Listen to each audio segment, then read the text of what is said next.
Welcome back to Data Center News Asia. I can't even make a pithy quip about being back in your office because this is unprecedented take three.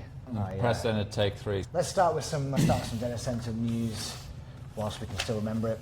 So, open off with the financial stories and a big congratulations to Sridhar and the team at CtrlS because they have raised a not insignificant sum of money from the Canadian CPP being reported as a joint venture, but there's more to it than that, right?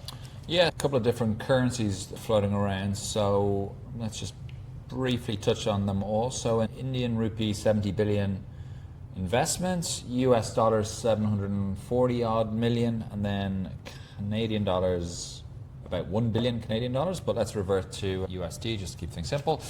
So it looks like 423 or 4/7 of the total amount is going to be for 8.2% of the existing CtrlS platform.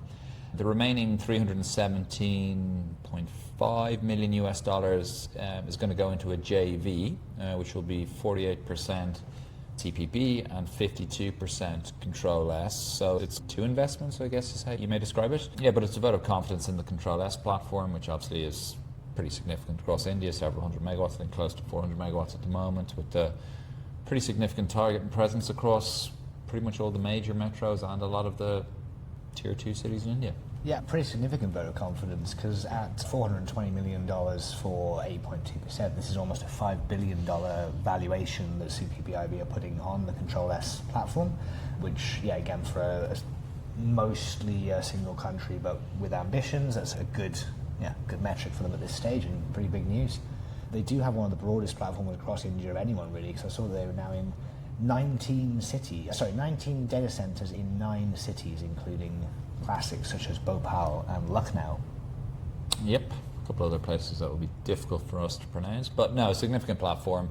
Congratulations to the team. They've got a very good client roster, obviously, so that's where a lot of the value is coming from. And as it is now publicly all over LinkedIn, we can congratulate Dalmar and Andrew Gordy, who have recently joined CtrlS as the COO and Head of Development, I think is the title officially. So congrats to those guys and the team. Obviously a big signal there of their APAC ambitions.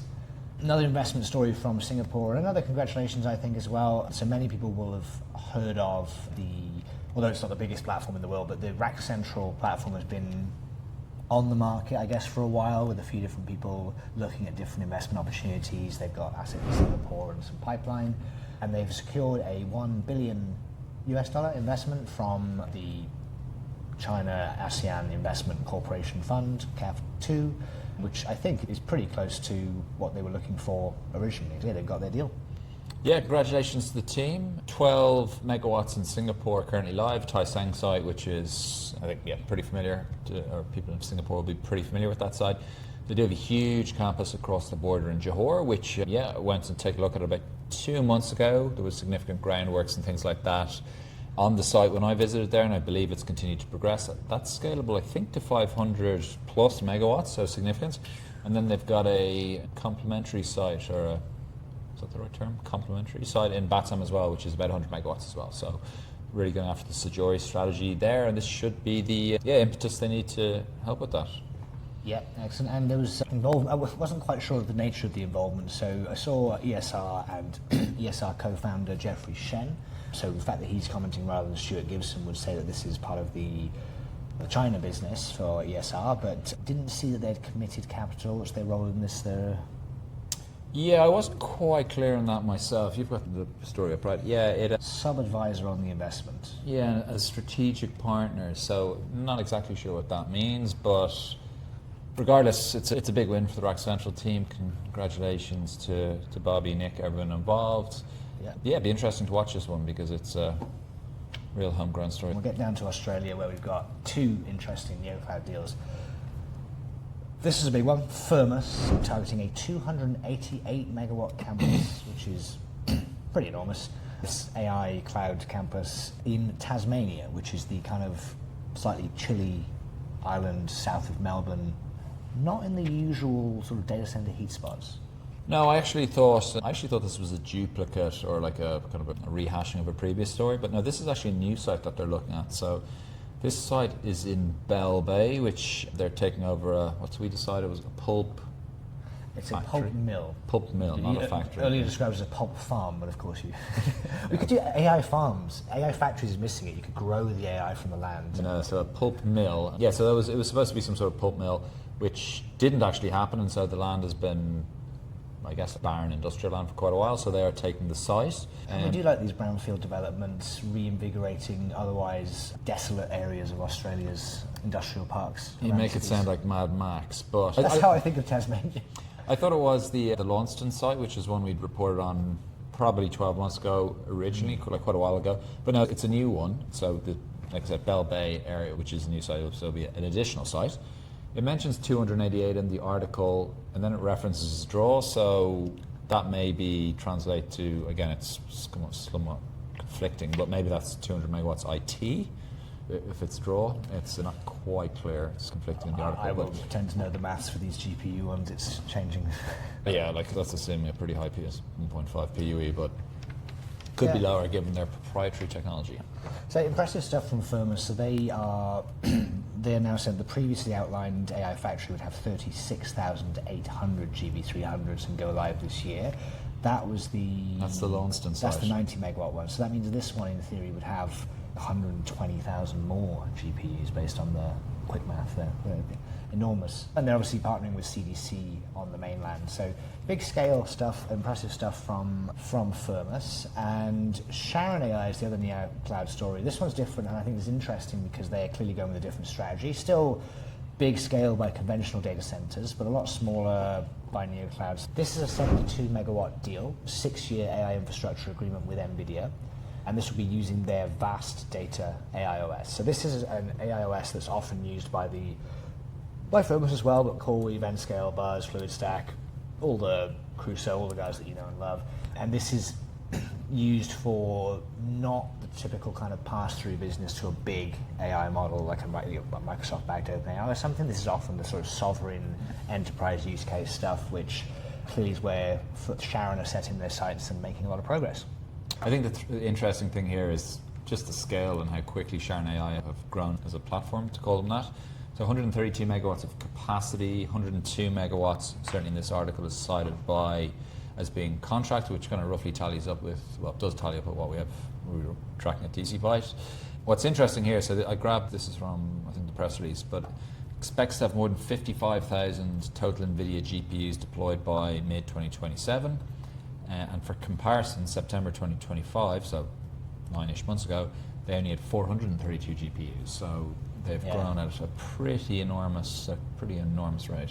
Yeah, that's insane. So when they IPO'd, they had about as many GPUs as an average gaming cafe, and now they're a monster AI cloud. Equinix have launched their 6th data center in Hong Kong, creatively named HK6. Yep, in the Swawan area. This is in the cluster near HK1, HK2, and HK3, if I'm not mistaken. Yeah, and does it say it here? Yeah, and HK3. They've done the classic Equinix thing of list the racks. So first phase will be 1,000 racks, then scaling a full build out to just over 3,500 racks. You mentioned earlier in thinking about the site, 18-story facility. An 18-story facility. So that's going to make it hard. So it says AI and high density, but an 18-story building, I guess once you get over sort of 20, 30 kilowatt, you need to start getting liquid cooling. That's going to be very heavy. I don't know what a real. So we'll be very interested if Cyrus comes on. We'll talk about how Equinix defines the modern rack and the modern cabinet, because it's come a long way since the old 4, 6, 8 kilowatt design. Yeah, well, I think what we've seen with some of these announcements is being able to facilitate AI workloads doesn't necessarily mean the whole building is going to be AI workloads. So I think it will probably be the standard mix of Equinix stuff, and maybe a couple of floors that can cater to AI workloads. There you go. According to the latest earnings, all 6 of the Hong Kong facilities are leased, and the first 5 are all stabilised. Clearly no shortage of demand if you can find the space in Hong Kong. Speaking of countries with a lot of demand and limited space, but not quite as limited as Hong Kong, is Korea. So big congratulations to the STTGC team, who have launched their first data centre in Korea, Seoul 1. Kind of got confused because we were reporting on so many new Korea ones last week with Digital Edge and Keppel, but yes, this is Yeah, no, congratulations. This is their facility in the in the Gasan area, not Ansan, Gasan area of Seoul. 30 megawatts of IT load, which for Koreans, certainly for Seoul standards, is pretty significant. and it will place it amongst probably the biggest assets there actually. This is a joint venture between themselves and Hyosung Heavy Industries. Easy for you to say. Yeah, they're the 40% stake. They have 40% stake in STT. GDC have got 60%. This was, as you pointed out on the previous recordings, this announcement, actually when they announced this site, it actually predates when we were doing the news, and we've been doing the news for 4.5 years, so.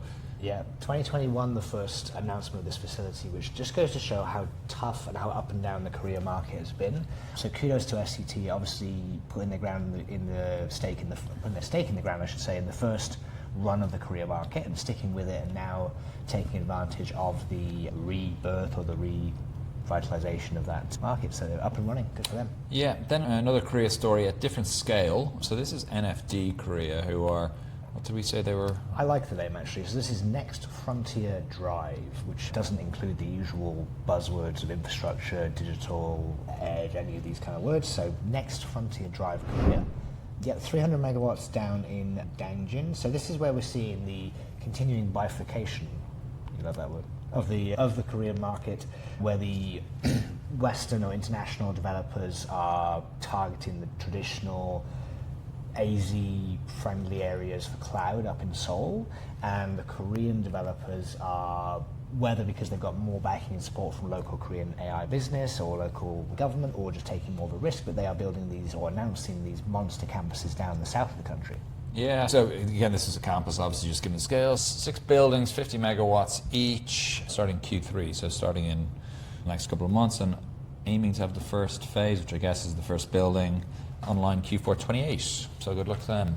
Yes, and then the last one for the week is Philippines. The Philippines, yes. The market oft passed over these days, but Philippine telco and probably local market leader PLDT, or the data center arm known as EPLDT, and the Vitro is their other kind of facilities, launching a REIT.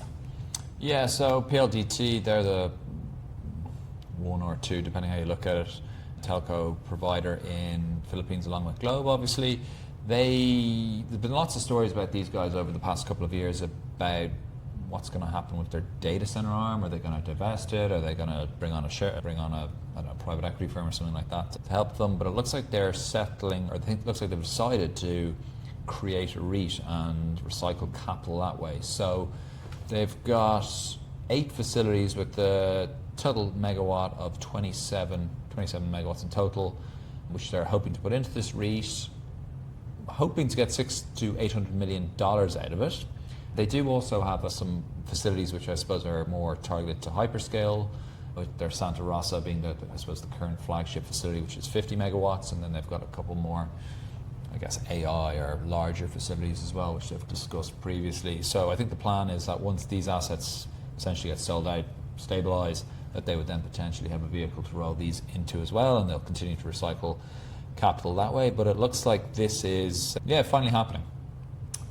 Yes, congratulations. Yeah, it seems that the REIT will be the 8 facilities to 27. That will raise capital to continue building the big ones, and then So good for them. Good for you for watching this far. And if you have watched this far, the secret discount code to get you into the DC party, if James didn't like you enough to send you an invite originally, is Data Center News Asia 1. Thanks everyone for watching.